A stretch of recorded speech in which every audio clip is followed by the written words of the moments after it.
college football countdown continues. So far, we have laid out our thoughts on the SEC, the Big Ten, and the ACC. And you can check all of that out on our YouTube channel at youtube.com/ESPN Sports Betting. Today we move to the Big 12. Kyler Murray, an Oklahoma graduate. Oklahoma, the overwhelming favorite to win the division. More on that in a second. Here are your win totals. Anything there jump out to you as a major surprise?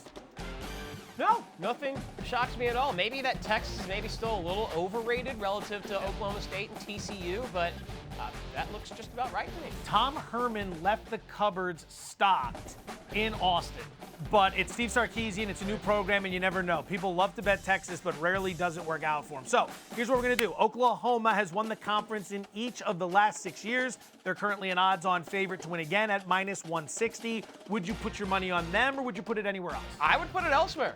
I don't like the price, obviously, and I think Iowa State has a chance to be really good this year and challenge OU, maybe even get a college football playoff berth. Plus 260, like that price a lot better. But let's start with this. Brock Purdy and Matt Campbell, one of the best QB coach combinations in college football this season. No doubt about it. Love Matt Campbell, and Purdy has just been setting records there for the last 3 years, and he's about to close out his career. Breece Hall, did anyone in college football run for more yards as a running back last year than Breece Hall? The answer is no, 1,572. Mike Rose was the 2020 Defensive Player of the Year in the conference for one of the only legitimate defenses in the Big 12 Conference. He had 5 interceptions, more than any other linebacker in FBS, and they have 9 returning starters on both sides of the ball, including all 5 offensive linemen. I think they're a legitimate college football playoff candidate type team, dark horse team, so I'd rather bet them than OU at -180. I'd play OU. I don't love it, but they've got 75% of their starters back on both sides of the ball. Spencer Rattler's back at quarterback. He's your Heisman Trophy favorite. And Alex Grinch, the defensive coordinator, is in year 3,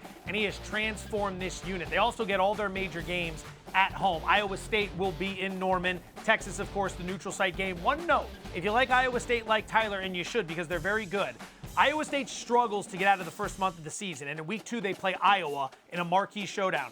Maybe wait on Iowa State. If they end up losing that game, the odds will shift, but that game won't matter at all in Big 12 play. It's a non-conference game. So maybe just wait. People could get down on them after the Iowa loss. Then you can get in and bet them.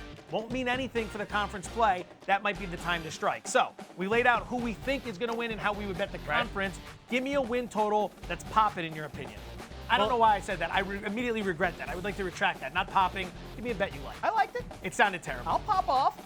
I'll pop off on a school I love to pop off. And hey, I'll go under on Kansas at 1.5. Here we go. Now I'm going to need some help from my friend. You may know him from Sesame Street. His name is Elmo. Burn it to the ground in Lawrence. Elmo, what are you doing?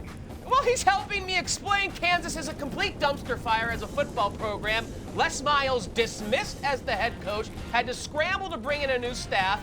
They were winless a season ago and lost the 8 Big 12 games they played, Joe Fortenbaugh, by an average of 32.3 points per game. They'll be favored in their first game of the season against South Dakota, and it is at home, but no one will be there to watch because no one cares. And South Dakota could beat them. After that, they will not win another game. 1 at most is what they get. Nothing the rest of the way for the Kansas Jayhawks. I love under 1.5. All right. If they win that first one, you'll be sweating a little bit. Not but if they sweating lose, at all. it's over. It's absolutely over.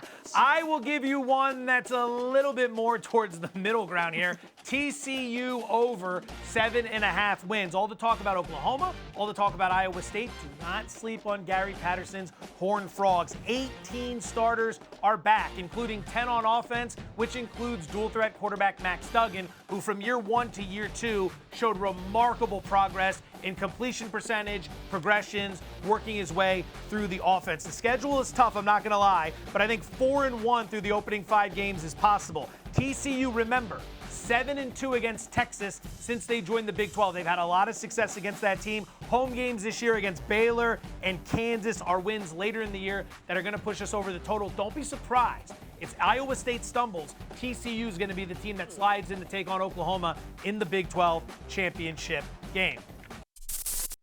Thank you for watching ESPN on YouTube. For live streaming sports and premium content, subscribe to ESPN+.